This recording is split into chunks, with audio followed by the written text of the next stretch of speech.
S big breaking news ಇದು. ಹಿರಿಯೂರು ಕ್ಷೇತ್ರದ ಉಪ ಚುನಾವಣೆಯಲ್ಲಿ ಮತ್ತೊಂದು ರಣತಂತ್ರ ಅಂತಾನೆ ಹೇಳ್ಬೋದು. ಈಗಾಗಲೇ ನಾವು ಬಾಗಲಕೋಟೆ ಮತ್ತು ದಾವಣಗೆರೆ ಉಪ ಚುನಾವಣೆ ಕುರಿತಾಗಿ ಬಹಳ ಸ್ಪಷ್ಟ ಮಾಹಿತಿಯನ್ನು ನೀಡ್ತಾರೆ. ಇವತ್ತು ಸಿಎಂ DK ಶಿವಕುಮಾರ್ ಅವರು ಹೊಸ ತಂತ್ರವನ್ನ ಹೆಣಿತಾರ ಅಂತ ಹೇಳ್ಬಿಟ್ಟು, ಯಾಕಂದ್ರೆ ಮರು ಚುನಾವಣೆ ಆಗ್ತಾ ಇರೋದು. ಯಾಕಂದ್ರೆ ಈಗಾಗಲೇ ಡಾಕ್ಟರ್ ಸುಧಾಕರ್ ಅವರು ಏನು ಸಾವನ್ನ ಅಪ್ಪಿದ ನಂತರ ಇವತ್ತು ಅವರ ನುಡಿ ನಮನ ಕಾರ್ಯಕ್ರಮಕ್ಕೆ ಏನು DK ಶಿವಕುಮಾರ್ ಸಿಎಂ ಅವರು ಭೇಟಿ ಕೊಡ್ತಾ ಇದ್ದಾರೆ. ಆದ್ರೆ ಈಗಲಿಂದನೇ ಹೊಸ ರಣತಂತ್ರವನ್ನ ಬಲಿ ಹೆಣಿತಾರ ಅನ್ನೋದು ಕುರಿತಾಗಿ ಇದು PMTV ಕರ್ನಾಟಕ ಬಿಗ್ ಎಕ್ಸ್ಕ್ಲೂಸಿವ್ ಮಾಹಿತಿ ಅಂತಾನೆ ಯಾಕಂದ್ರೆ ಹೇಳ್ಬೋದು.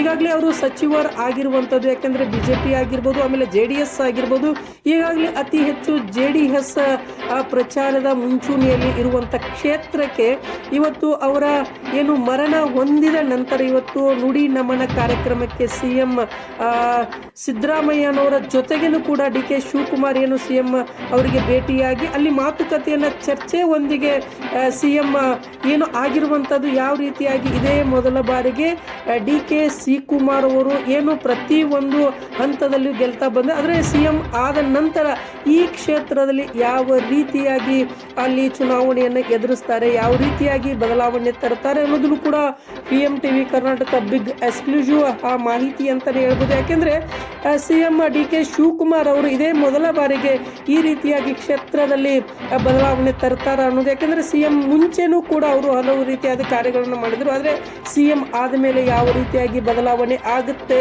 ಅನ್ನೋದನ್ನು ಕೂಡ ಇದೊಂದು ಮೂಲ ಉದಾಹರಣೆಯಾಗಿ ನಿಲ್ಲುತ್ತೆ. ಯಾಕಂದ್ರೆ ಮುಂಬರುವ 28ರ ಚುನಾವಣೆಗೆ ಮತ್ತೊಂದು ಹೊಸ ಮೈಲುಗಲ್ಲು ಅಂತಾನೆ ಹೇಳ್ಬೋದು. ಯಾಕೆಂದ್ರೆ ಈಗಾಗಲೇ DK ಶಿವಕುಮಾರ್ ಸಿಎಂ ಅವರು ನೂರಾರು ರಣತಂತ್ರವನ್ನ ಹಿಡಿದು JDS ಮುಖಾಂತರ ಉತ್ತರವನ್ನ ನೀಡಿರುವಂತದ್ದಾಗಿರ್ಬೋದು. ಆದ್ರೆ ಈ ರೀತಿಯಾಗಿ ಯಾವ ರೀತಿ ಮುಂದುವರಿತೆ ಏನ್ ಆಗುತ್ತೆ ಅನ್ನೋದನ್ನು ಕೂಡ PMTV ಕರ್ನಾಟಕದಲ್ಲಿ ಬಿಗ್ ಎಕ್ಸ್ಕ್ಲೂಸಿವ್ ಆಗಿ ತೋರಿಸ್ತಾ ಬರ್ತದೆ. ಆದ್ರೆ ಈ ರೀತಿಯಾಗಿ ಉಪ ಚುನಾವಣೆಗಳು ಮೇಲೊಂದು ಮೇಲೆ ಬರ್ತಾ ಇದ್ದಾಗ ಒಂದು ರೀತಿಯಾಗಿ ಕಾಂಗ್ರೆಸ್ಗೆ ಸವಾಲ್ ಆಗಿದೆಯಾ ಅಂತಾನೆ ಹೇಳ್ಬೋದು.